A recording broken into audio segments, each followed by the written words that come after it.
you also say that it's the speaker that's gahaman, that's buaya, that's this evil person. Evil person. Magkano ba yung kay Lachis? 142 billion yung napapabalita ho na insertion. Mukhang bagay si Jam at si Hart magrebat. Sabi ni Romel, Snoop. Nako, si Hart, ewan ko lang. Hindi pang politika si Hart eh. Pang passion show yun eh. But then again, you're the one with all the proof of your wrongdoing. All you have against this. Correct. Correct ko. Diba? Ano sabi ni Senator Ping Lacson? Ganito, ganyan, merong mga dokumento, etc. Patunay na may mga insertion, 142 billion, etc. Tapos yung kay Martin Romualdez naman, banat sila ng banat. Ako naman, abang ng abang. Oy, babanatan ko na si Martin Romualdez. Eto na, meron nang sinasabi si Chis Escudero. Tatangahan ko na to. Papakinggan ko na to. Ganyan ako. Inintay ko kung matapos, kung meron nung makukuha kong supporting documents galing doon sa sinabi ni Chis Escudero. Kaso wala ako. Sabi ko, paano namin kayo kakampihan? Paano namin kayo susuportahan? Kung wala naman ganyan. Alangan naman mag-vlog kami na sasabihin namin, magnanakaw si Martin Romualdez. O tatanungin ako ng viewers, Mark, paano mo sinabi o nasabi na magnanakaw si Martin Romualdez? Sabi ni Chis. Asan? Ano pakita ni Chis Escudero? Wala, sabi niya lang. Sasabihin ko din, sabi ni Chis Ganun lang. Di shutdown na agad etong channel natin. Hindi ho pwede yun.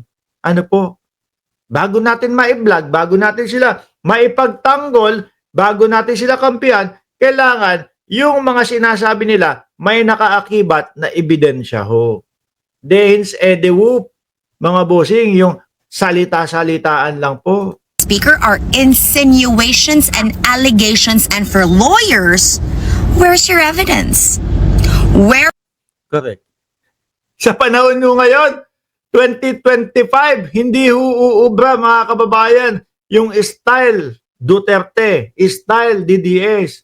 Biruin nyo si Vice Presidente ang sinabi, may utang sa amin ng mga luwistro, ganito, 8 o 9 na milyong piso, hindi binayaran. Takbuhan pa nga daw yata ang pagkakasabi Hinarap, nagsalita. Si Jinx Luistro, sabi? Pakibigyan naman po kami ng resibo doon sa pagkakautang namin. Nang sa ganon, mabayaran naman namin po kayo. Wala na, hindi na kumibo. Diba? Sabi ni Annalyn Ando, live ba ito? Replay lang po, madam. Sa replay ko po kayo isa-shout out. Ma'am Annalyn Ando. Tuloy. Where is the cases that you have filed? Because you filed a disbarment case to an attorney, didn't you, Chiz? Si Palsis. Si Jesus Palsis. Why didn't you file anything against the speaker then? Kasi bawal yun. Hindi tatanggapin. Ano sasabihin nung husgado? Paano natin susuportahan? Chis, paano natin susuportahan itong mga sinasabi mo laban kay Martin Romualdez? Paano? Wala. Sa susunod na lang ulit, kapag ka nakakuha ka na ng mabigat na ebidensya. Ganyan. Right? Because if it's a disbarment case, as you also say, was done to you, but what you did yesterday to the speaker is of the same nature, isn't it? Shouldn't you also be disbarred? Parang parehas din. And should I remind you of your 30 million peso donation that... yung donasyon. Galing doon sa kay Lubiano. You accepted from a contractor? Isn't that illegal? Right, Chiz? I'm talking... May sagot si Gis. May sagot si Gis. Kung ginawa naman daw nung iba, bakit daw sa kanya illegal daw kapag ka ganun? Turo na naman, mga bossing. Tuloy. To you about this because I want to make clear to the Filipino people what you did yesterday. That was not an expose. No, it was an audition piece. It was a blatant, recycled lie. A script very poorly written. Was not Totoo. Yun yung sinabi ko, pag umpisa pa lang ho natin, pag bukas pa lang nitong live natin. Yung mga sinabi ni Cheese, walang expose. Inulit lang yung mga sinasabi nung mga DDS. That's it. Mga boss, parehas lang ho yun. written by an intelligent person because it was the same sad excuse for a script that Orly Guteza passed and read. Hindi na nga makita si Orly Gutesa kung nasaan No, mabuti pa po si Victor Victorio at si Melenda Victorio, alam natin na nasa Estados Unidos na. Shout out doon sa mga kapatid ni Sir Henry Victorio. Tuloy. Yes, that one comes from the same maker. Yours is in English. So let's just get that fact out there, Chiz. That for a lawyer that wants to be the future vice president of this country, Ako po, wait lang. Mahirap na. Ewan ko kung kakayanin pa ni Cheese na manalo. Dati ho, kung wala pang mga ganito, wala pang nabubunyag pa ho na mga ganyan, tapos may mga dokumento, mananalo yan, baka landslide pa nga ako. Baka isa ako sa bumoto kay Cheese. Kaya lang ho, mukhang malabo ngayon, mga bossing. Mukhang mauudlot, o baka hindi na mangyari yung pagkapanalo sa 2028 election, di ba? aside from who you're supporting, who wants to be president, why are you acting this way? Why?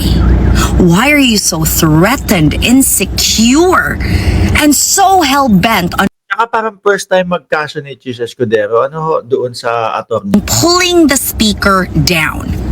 If he is not winnable, if he has no chance, as what Sara Duterte said, then why are you making all of this effort?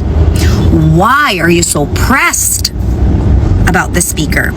Why are you Tapos ang isasagot lang ho na, nila sa atin, mga boss chipamo sir, pinupolitika sila. Di ba? Yun yung paulit-ulit. Naku, pinupolitika lang kami yan. Naku, walang katotohanan yan. Naku, hindi totoo yan. Naku, walang ano. Paulit-ulit ho na ganun, mga kababayan.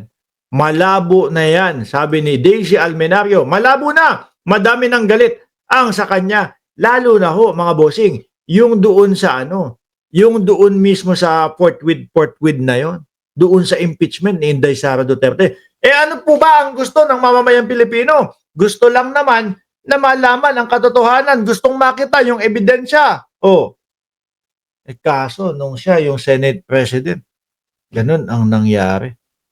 Sabi ni Ma'am Neng Gigi, si Cheese hindi talaga mapagkatiwalaan yan.